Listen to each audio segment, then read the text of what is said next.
Hey, everybody. We are going to start chapter 2 of your textbook. So, the textbook, Gas Heating, from ESCO, from the ESCO Institute. Chapter 2 covers fuels and their properties. So, if you want to go ahead and get that out, you can follow along, and this PowerPoint will kind of go along with it as well. As you can see, I have a lot opened up here, so let me make sure I find the right thing. Okay. So, get going here. All right, so fuels and their properties.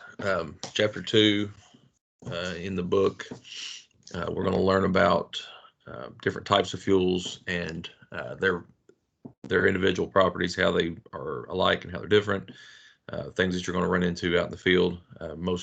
Probably most common, natural gas and LP, liquid propane. So we will liquid petroleum. So we will go through that. All right, so we already talked about safety a little bit last class. One thing you're going to need to really make sure of is that obviously leaks are an issue. If you're installing gas piping, that you're doing that properly, that you are threading, sealing, and leak checking everything, because a leak checking refrigerant system is bad for the system or the performance, but a leak check in a gas system could be very dangerous or deadly or cause loss of property or loss of life. So you definitely want to make sure that you're covering your bases there. Shut off power to the appliance before servicing it. Now, obviously, that's not going to always be an option if you're trying to do something with the system running, or you're trying to watch the system run. You're obviously going to have power on. Leak test the piping, especially if you suspect a leak. You can use different types of leak detection bubbles. You could use your refrigerant leak detector, but it's usually too thick because you're operating under very small pressures with gas. So you're going to want to get a gas leak detector. It's thinner. It's going to bubble a lot easier. And then you can also use some of your refrigerant detectors also have a combustible tip in them, or you can get a combustible gas leak detector. So, for example, this one, the Backer, this one has 2 heads, so you can change the tips on it, where it'll pick up gas or it'll pick up refrigerant. Flue pipe, obviously, if that's running, that's metal. That metal pipe's going to be hot, so don't grab that. De-energize, they should have a disconnect in most of your furnaces. Just a basic gas furnace are going to have, they're going to be 120 volts, and so you're talking about just a basic light switch. You could essentially plug these into an outlet, and they would run very small amperage, usually running on 15 amp breaker, single phase. So you're talking 115 volts, just like any common household appliance. And so you should have some sort of disconnect. Usually it's just a light switch. Make sure that that's within arm's reach. If you're installing, that it's within reach of the furnace.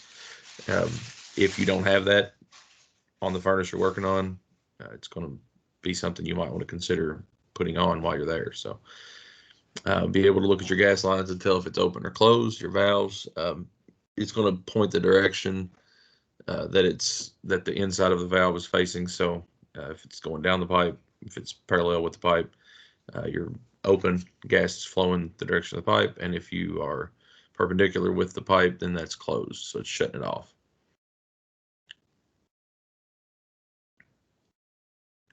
All right, so why do we use different fuels? Why do we use different appliances that utilize those fuels? A lot of it has to do with availability. If you live within a city limit, somewhere where they provide natural gas, that all has to be provided from a provider through piping that goes along the road or underground somewhere.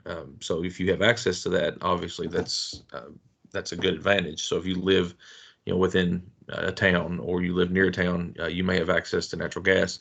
But if you live in a rural area where you're away from away from that natural gas, or maybe your town doesn't have that, then you're going to have to go with something else, something that's standalone, something that's probably in a tank that you're going to have to get filled. And so the availability and cost of that can vary because of supply. That's one of the downfalls, I guess, to like an LP type system, to where you're going to have to get gas delivered, is maybe they can't get it to you when you need it, or supply could be down from their distributor, to where maybe if there's a shortage, then that's going to be an issue. It's usually not the case, but it could be the case. So just take that into consideration when you're depending on other people to get you your utilities. That's why electric, as long as you have electricity, then you should have a heat pump, electric heat. But if you've got gas, you still need electricity and you need gas supply. So make sure that tank's in a place where they can get to it, even if it's wet or it's snowy. Stuff like that is things to consider as well, because there's times to where they can't get to the tank even though you need it, and that's definitely an issue. So and then your climate, depending on where you are, some parts of the country aren't going to use gas appliances very much, especially high efficiency ones, just because they don't have the cold seasons that we have. Anything below Kentucky, you're going to start seeing less and less gas heat and more heat pumps. Florida, for example, mainly heat pumps. You may see the occasional standard efficiency gas furnace, but nobody's going to invest in a high efficiency gas furnace in Florida because they don't have the season that really requires that kind of heating. It's not going to pay for itself. Whereas when you go north of us, so like I said, we're kind of on the line to where you're going to see a lot of heat pumps and a lot of furnaces. But if you go much north of us, you're going to see more and more gas and less heat pumps, just because your winters are colder, the winters are longer. Your heat pumps aren't going to perform as well, but your gas furnaces, your gas boilers, those things are going to do pretty well. So it really just comes down to where you are as to what you're going to see. So depending on where you're going to work, you may not see any furnaces and you may work on them all the time. So here in this area, we have a good mix of both. In your book, it talks about explosive limits, upper explosive limit, lower explosive limits. This is on page 19 of the book. Not going to spend a ton of time on that, but it's basically just the flammability of each. So you've got propane, butane. It's a couple of different gases you're going to see. Those are both going to be tanked. Those are going to be some sort of manufactured gas.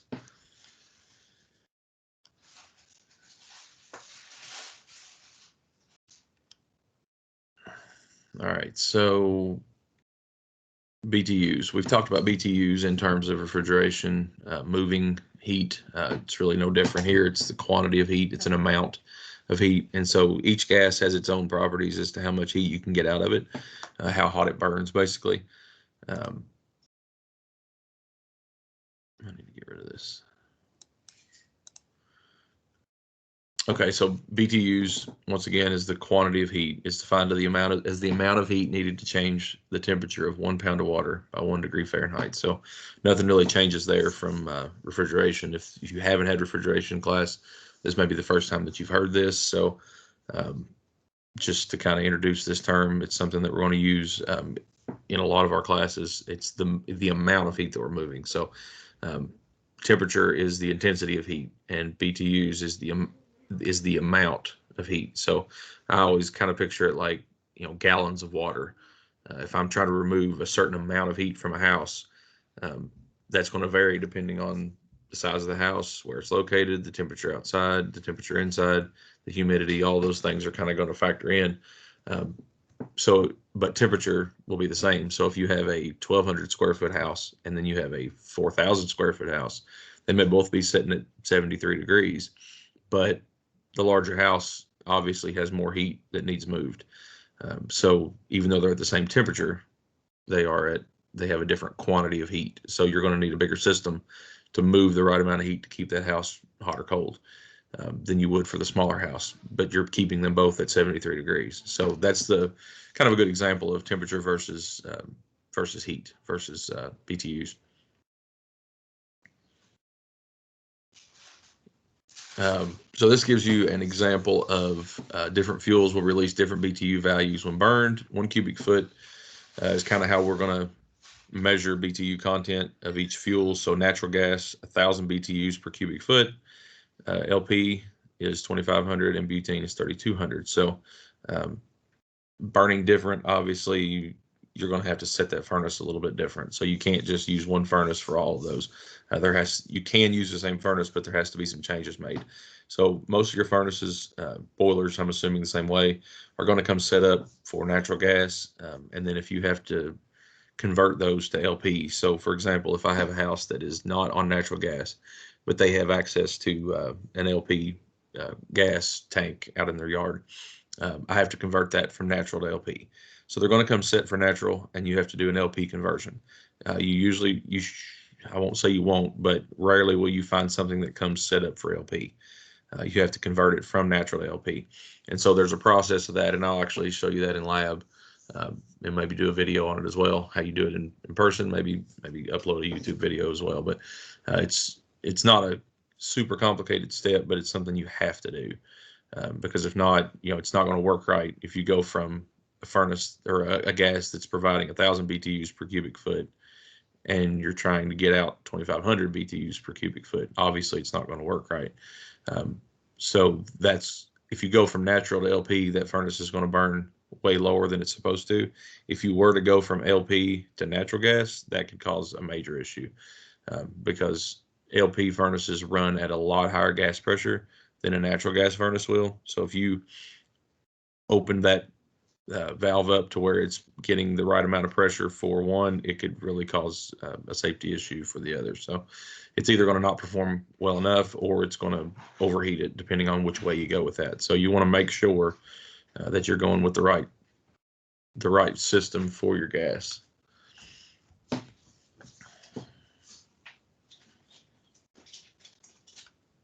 All right, so it says, how long will it take to heat 1,000 pounds of water from 75 degrees to 100 degrees? Such a 25-degree difference at 100,000 BTUs per hour. So you can kind of do the math on that. Not going to spend a lot of time on the examples, but those are some of those are in the book. And just to give an example of the amount of BTUs we're talking with a furnace, like 100,000 BTUs is kind of the limit for most of your residential stuff. You're going to see them 70,000, 60,000, 50,000. That's about the lowest that you'll see is from 60 to 100. But you can't just put the biggest and say that's going to be fine. But just to give an example, like 100,000 BTU furnace is kind of the equivalent blower wise as far as airflow to matching it with a 5-ton air conditioner. So you're talking a pretty large house to handle 100,000 BTUs.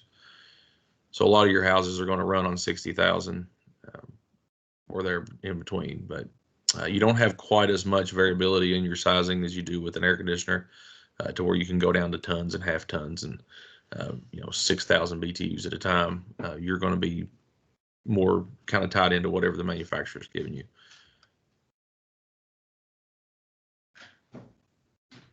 All right, so there's a bunch of examples. Okay, so gas types.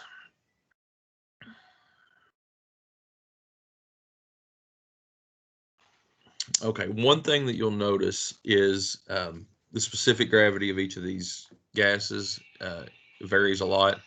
And so if you have a natural gas setup, you don't have to worry about gas pooling because it's lighter than air. Air has a specific gravity of 1, and natural gas has a specific gravity of 0.6. So it's going to dissipate. It's going to be more buoyant than the air around it. So it's going to get away if it can at all. Propane, on the other hand, and butane and other manufactured gases have anything with a specific gravity over 1. That's more dense than air. It's heavier than air. And so it's going to set. It's going to settle. It's going to sink. It's going to pool together. So with propane, one of your big concerns with a gas leak is that gas will actually pool in a corner somewhere or in a low spot in the house or a basement or a crawl space, especially if that leak were in the crawl space.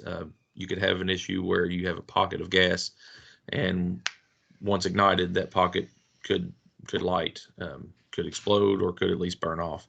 I've heard technicians run into that. Personally, I never have, but where they've been under a crawl space and they fire up a furnace or maybe even fire up a torch or something, and it ignites a small pocket of gas, and maybe it just flashes off. It's not nothing crazy, but it could be.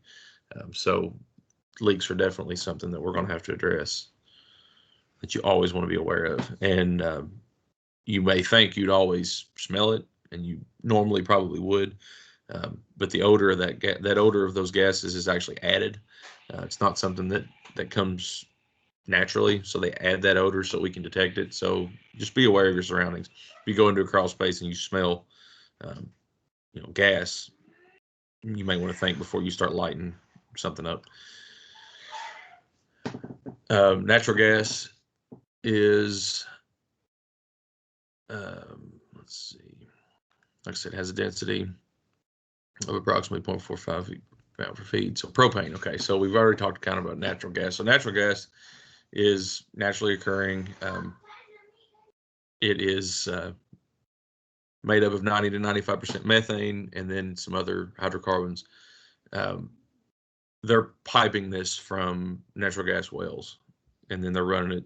They're purifying it a little bit. They're running it through some sort of purification, but it's not being produced. It's just being sent from natural gas wells to the consumer. So obviously it's limited by the length that they can move that. It's kind of like electricity. If you're on the grid for electric, as long as you have lines coming to your house, no matter where it comes from, they can get it to your house. So this, once again, it has to be sent from a distributor through the gas lines. So they can't just bring you natural gas in a tank. Don't ask me why. I don't know why they can't do that, but they don't. Propane. So this is more like what you'd think of in your gas grill, or you're even going to hear us talk about propane used as a refrigerant coming up in some of your advanced refrigeration stuff. But propane is a manufactured. All these are going to be manufactured gas. So these are things that are made in a lab. They have their own properties depending on what they're used for. So propane is something that you're probably familiar with, and we're going to become more familiar with as far as refrigerants go, because it does operate like a refrigerant. So it is flammable. That's one of the concerns of using propane as a refrigerant, is it is flammable. So there's limits on how much you can use, but I would say in the next 20 years, you all might as well be ready to start thinking that way, because that's the way it's going. Unless something changes, that you will have flammable refrigerants. They're already out there, so it's not going away. It may change, but it's not going away. Butane, it's not really something that I've ever ran into. It's not something you're going to run into normally in residential HVAC. I can't really think of an example right off to where you'd see this in a furnace. I'm sure there are some, but I've never ran into that. But it's a little bit different compound. And then LP. So this is probably your most common that you're going to run into in the field. General term for propane, butane, and mixtures of propane and butane is LP gas. So it is a mixture of butane and propane, and has a heat content somewhere between 2,500 and 3,200 BTUs per cubic foot. So when you do an LP conversion, that's taking it from natural gas setup. You have to change the pistons, the openings, the studs the spuds on the header of the gas where the gas comes through. Those are going to have to be sized differently, and then the same thing with your gas valve. You actually have to take out a spring and put in a different weight of spring in that gas valve, so that it operates at different pressures, and then you set your pressures accordingly to the specs of that gas. So if you do a conversion kit, you have to make sure that you set that up right and you get the right conversion parts. All right, so that kind of covers chapter 2.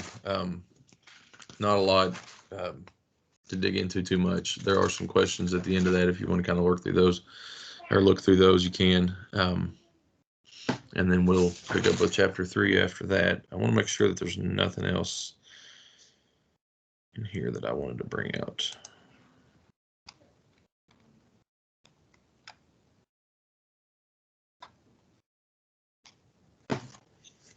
Okay, I did talk about manifold pressures a little bit, changing those pressures for natural gas and propane. Natural gas is going to work at 3.5 inches of water column. So your gas pressure is measured in inches of water column. So we're going to use a water manometer. We're going to learn how to use that in class, or a digital manometer that's measuring inches of water column. And so this slide here kind of shows you an example to where it's basically based on a column of water on a graduated scale, so that you have pressure that's going into that manometer, pushing that water down, and it's measuring that scale. So it's basically what it's based on. Now, there are digital versions, but it's telling you the same thing. And to give you an example of the scale, 1 psi is 27.7 inches of water column.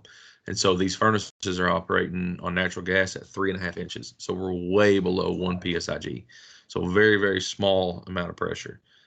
We're used to working in refrigeration with, hundreds of, a few hundred pounds of psi. We don't have that here. You're talking tenths of a pound. So when we have gas that comes into our lab, or that comes into a home or a facility, it may come in at a couple of psi, and then it's going to step down through regulators until it gets to the furnace, and then it's going to step down again in the furnace. The gas valve actually has a regulator in it, and by the time it actually gets to the furnace, you're at 3.5 inches. So very, very small amount. LP is more. LP, you're going to be closer to 4/10 of a pound or so. You're at 11 inches on LP. So like I said, that's one of the big differences when you're converting from natural gas to LP, is you have to change the spring, change the pressure, change the tension on that gas valve, and you also have to change the openings, because that LP has to run under a lot higher pressure than your natural gas. And so if you were to go from an LP setup and hook that furnace up on natural gas, you're dumping a lot more natural gas than you're supposed to be through that furnace. So that's why they come set up for natural gas. And so at least if you were to hook it up wrong, it would just be way under firing. You're not going to have too much. You're just not going to have nearly enough. Measure with manometers. We already talked about that. So we're gonna learn how to do this in a different lesson. But just to give you an idea how it works, you're basically measuring inlet and outlet gas pressures by removing or opening a port on the valve, and it's going to allow you to measure the pressure of the gas coming into the valve and the gas going out of the valve. And then you're going to compare those to the ratings on the furnace to see if it's where it should be. Combustion, we'll talk about that in chapter 3, so I'm not going to spend a lot of time on that right now, but that should pretty much cover it. I don't think there's anything else that we need to cover in this. So that should cover chapter 2.